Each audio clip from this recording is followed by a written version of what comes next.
husband does not like me to bathe anytime he wants to go down there. I've been married to this man for 3 years now and we have a baby together. I dated this man for 2.5 years before we got married and it was never like this. My husband has never asked me to do all of this when we were dating. All of a sudden, earlier this year, he started telling me that he wants to feel my natural scent. He wants to feel my natural scent. I'm like, which one is natural scent? I don't understand. He told me particularly that I shouldn't bathe, that he wants to feel it naturally. He wants to see how it is to do with a woman that has not had a bath. That day was cold and I didn't do much. I said, okay, no problem. In the evening, I will bathe. After he was done what he was doing, he was like, oh, that it was juicy. It was this one, that this is how he wants it from now on, that I must not bathe whenever he wants to do it. He will let me know when to bathe and when not to bathe. I'm like, I don't understand. What if I want to go out the day you want to do it? I'll go to the market smelling because you want to feel natural scent. Where is all of this coming from? I'm somebody that likes to smell good. I love perfumes. Even when I'm going to bed, I must use body spray. I must use body mist. I must smell good anywhere, anytime. Now my husband is telling me that I will stay anytime he wants to go down there. I will stay the whole day without bathing because it is more juicy. It is more this. And I don't understand all of this at all. I am not somebody that is always dry. So which other juice is this man looking for? This thing has caused a lot of issues in my home and I don't know what to do about it anymore. It is not something I can even tell somebody like my friend or tell my mom or tell somebody. There was a particular day I told my friend about it. She was laughing as if I was joking. She didn't take me serious. Like, I better go and sit down. What rubbish are you saying? I didn't want to proceed because it was as if I was making a fool of myself. But that is what has been happening lately. I don't know which girl my husband has met that didn't have a bath, that he enjoyed it so much that he now wants me to stay dirty whenever he wants to do it. 2 times a week, he will say, don't bathe till I come back. I don't understand. I wake up in the morning, I won't bathe. He even told me that I shouldn't go to my shop that particular day. I should stay at home so that I won't sweat too much. I'm like, I don't understand. He's telling me that he didn't open that shop for me so that I'll be providing for the house. He only did it for me so that I'll be busy. I should stay at home. I should lock my shop. Is it all about the money? What if my tomato or something gets spoiled at the shop? I don't understand this man at all. Please, I need help to stop him. I don't know what to do.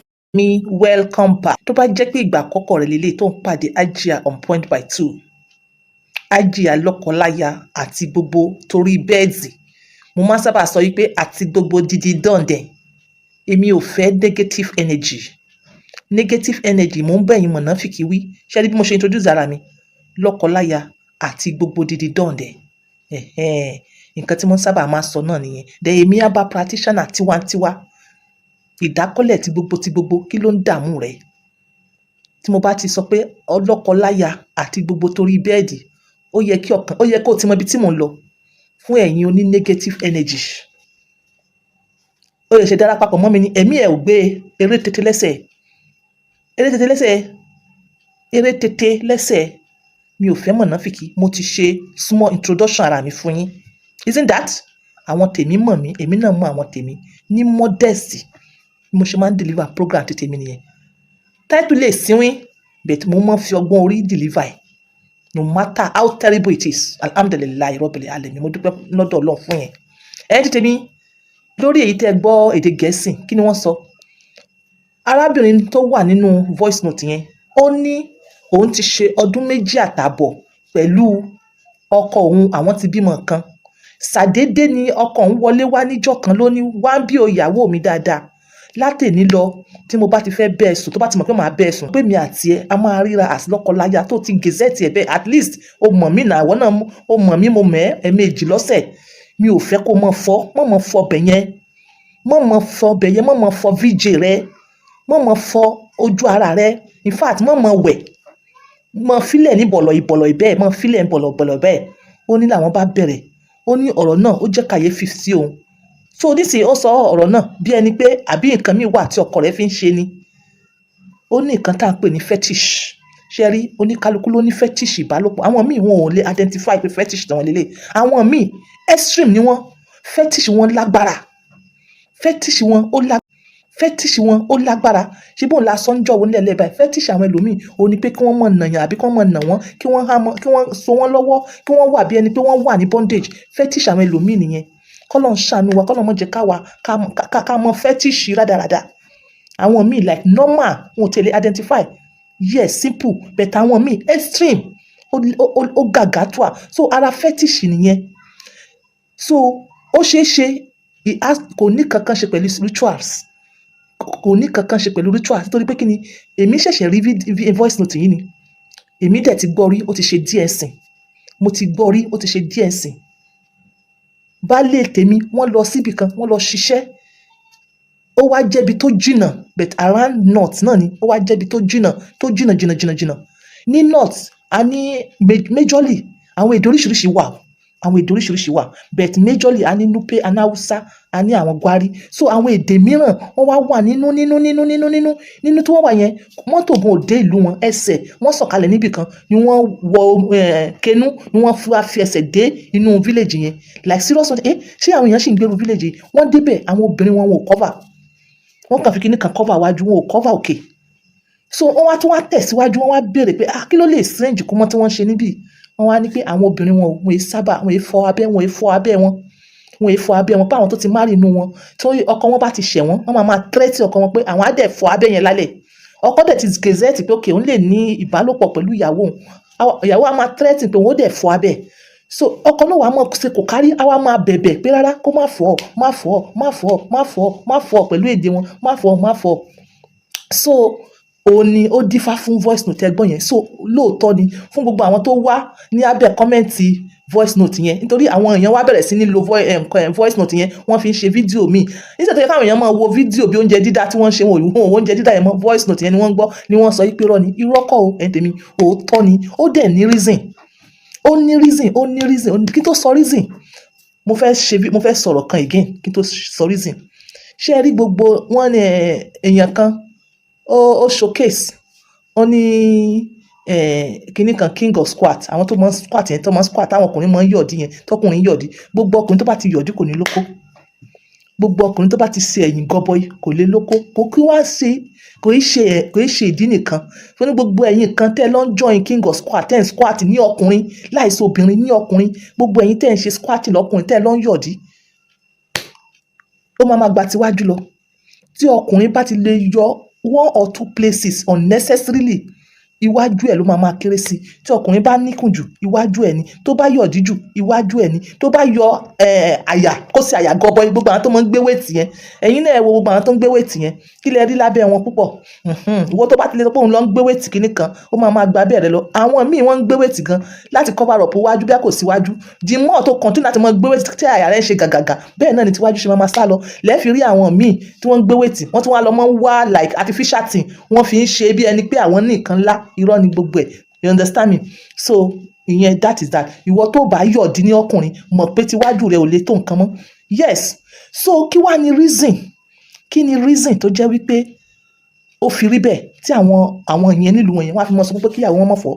Àbí kí ni reason tí irú ọkùnrin tí a gbọ́ voice yẹn tí ìyàwó rẹ̀ ń sọ yẹn, kí ni reason?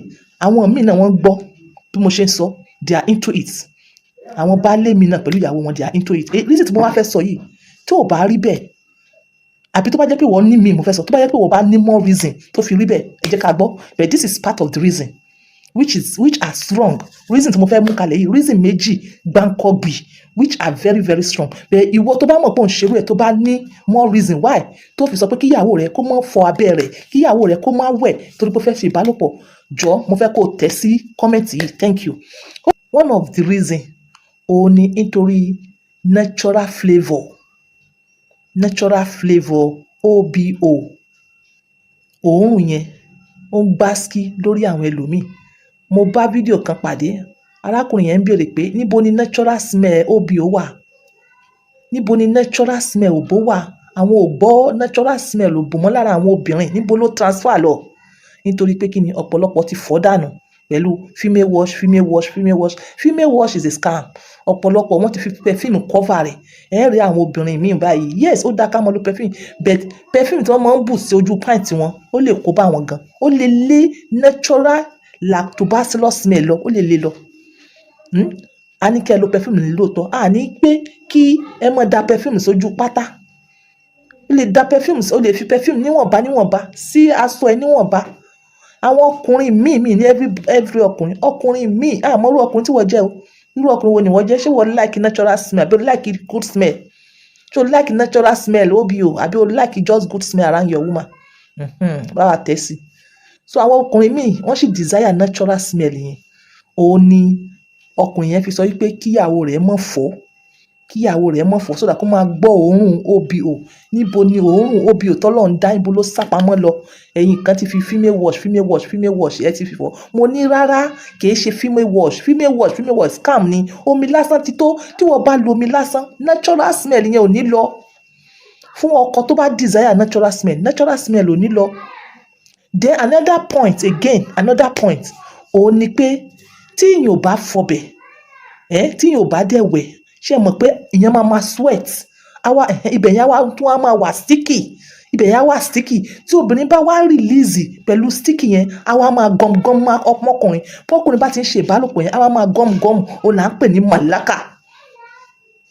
So irú àwọn ọkùnrin irú bẹ́ẹ̀ wà púpọ̀ wọ́n like ẹ̀ bẹ́ẹ̀ pé juicy o naturally kó mọ̀ papọ̀ mọ́ òórùn lactobacillus natural àti sweaty tí wọ́n ti ní tẹ́lẹ̀ kó tó di pé o ṣe ìbálòpọ̀ ẹ̀yìn kan lè consider as èérí but àádùn ló bá dé fún àwọn ẹlòmíì tí wọ́n bá gbé sí àwọn á máa sticky mọ́ wọn á máa sticky á máa gum á máa sticky á máa lẹ̀ á máa sọ wọ́n lẹ̀ á máa lẹ̀ á máa sọ wọ́n lẹ̀ àwọn kan like ẹ̀ bẹ́ẹ̀.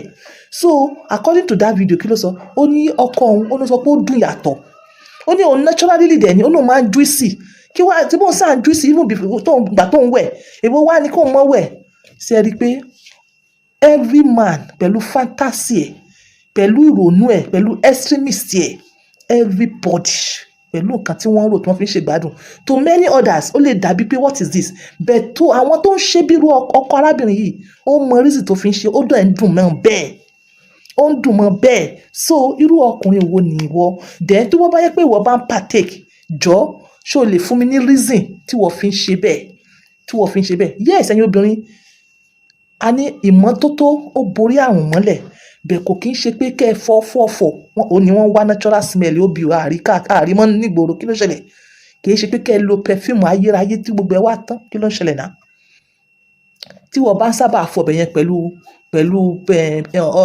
tó ń dutch pẹ̀lú oríṣiríṣi chemical like seriously lactobacillus òbòrẹ́ ò ní dùn